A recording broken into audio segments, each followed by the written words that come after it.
Film snobs of Reddit, who was the single worst casting choice in Hollywood film history?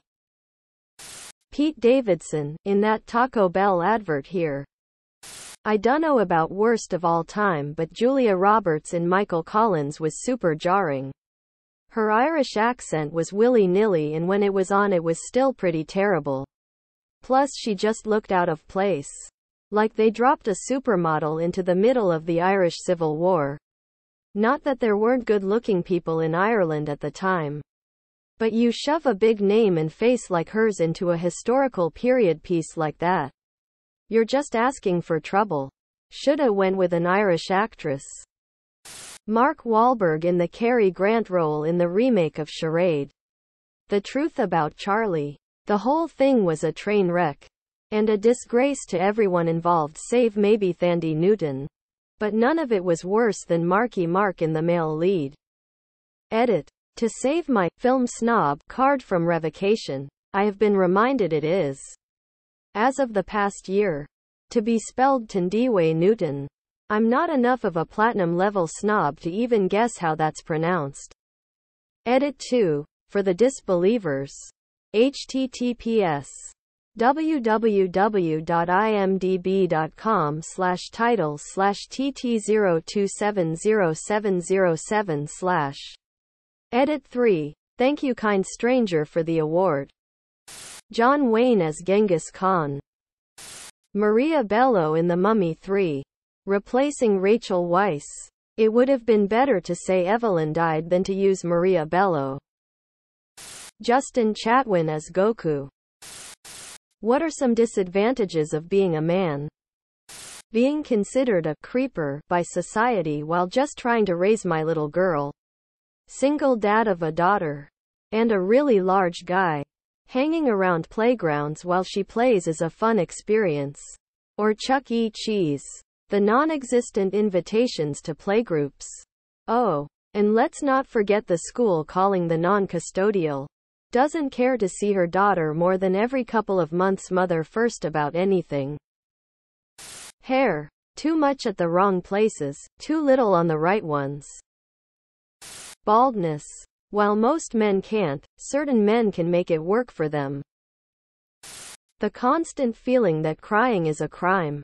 If you let a single person see you cry, you must have full trust in them or have the haunting feeling that everyone around you knows the truth about how pitiful you are.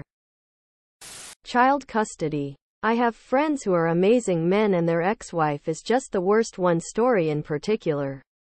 Man was fully employed, educated and paid all the bills. She was stay-at-home mom, but sent the kid to grandmother's daily. She began using drugs and alcohol heavily. It took years for him to get full custody, let alone shared custody.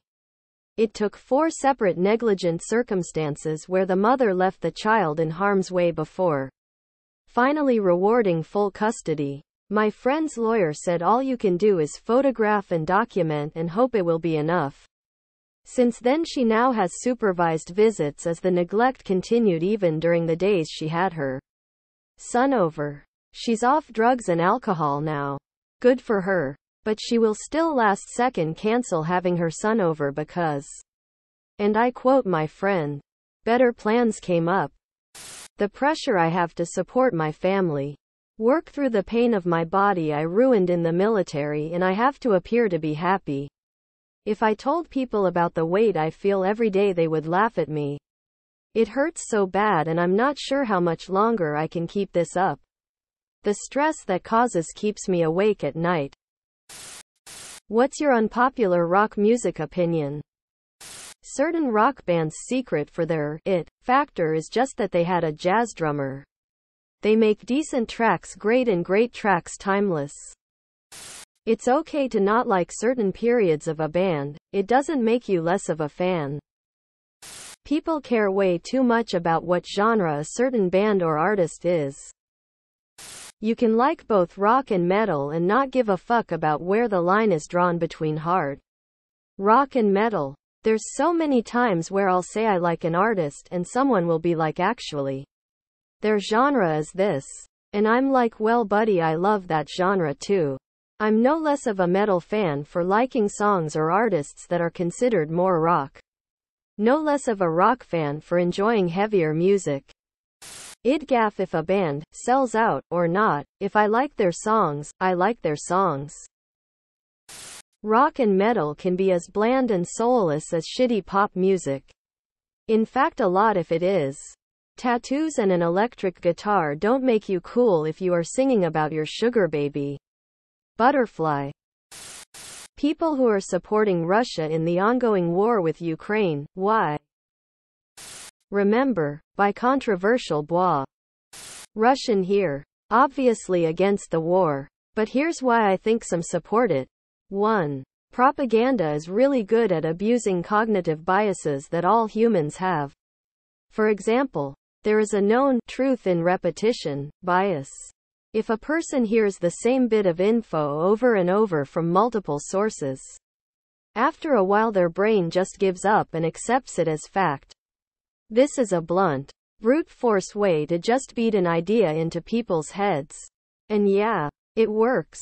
Would probably work on you too, dear reader. 2. Another thing propaganda has done a good job is fostering insecurity and cynicism. Making people feel like the whole world thinks Russians are second-rate and inferior. Thus goes the reasoning. A show of force is the only way to make them respect us. Partially it's strong, deliberately fostered resentment. And a terribly ironic self-fulfilling prophecy. 3. A lot of people are grievously misinformed. Many arguments about the war boil down to, but how can you forgive X? What do you mean? X never happened. It was Y. Fuck you. Y is fake news. Fact-checking is hard. Especially in times of war. When many actors deliberately obfuscate information. Even Reddit regularly upvotes news that's been debunked.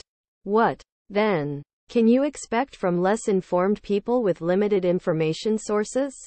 4. Some people cynically believe that if they're to be reviled anyway, which seems to be the perspective now, it's better to be a reviled victor than a reviled loser. 5. Older people still think in terms of the Soviet Union. It's hard for some of them to process that Ukraine is a separate state. Not saying that's an excuse. You guys had 30 years. But that's just the reality. A country collapsing is not a trivial thing to process. 6.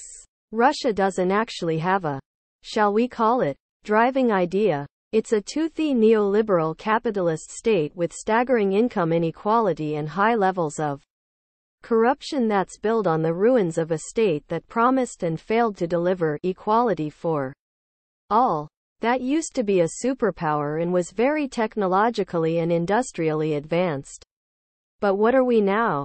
What values do we bring to the world? Russia claims to cling to traditions. But what even are those? Slavic traditions? Russian Empire traditions? USSR traditions? Many of those are contradictory. It's a confused country that hasn't really figured out what it was trying to achieve. So, as loath as I'm to admit it, well, yeah, but at least fuck those guys too. Logic sat all too well with some Russians. I also want to emphasize that I think much fewer Russians actually support the war than pretend to. And that the world chooses to believe. They're just all too used to the Soviet performative cheering of whatever the Tsar, party, leader, whatever is up to. Go to our Ukraine-Russia report. There are a solid handful of Russian supporters who post regularly.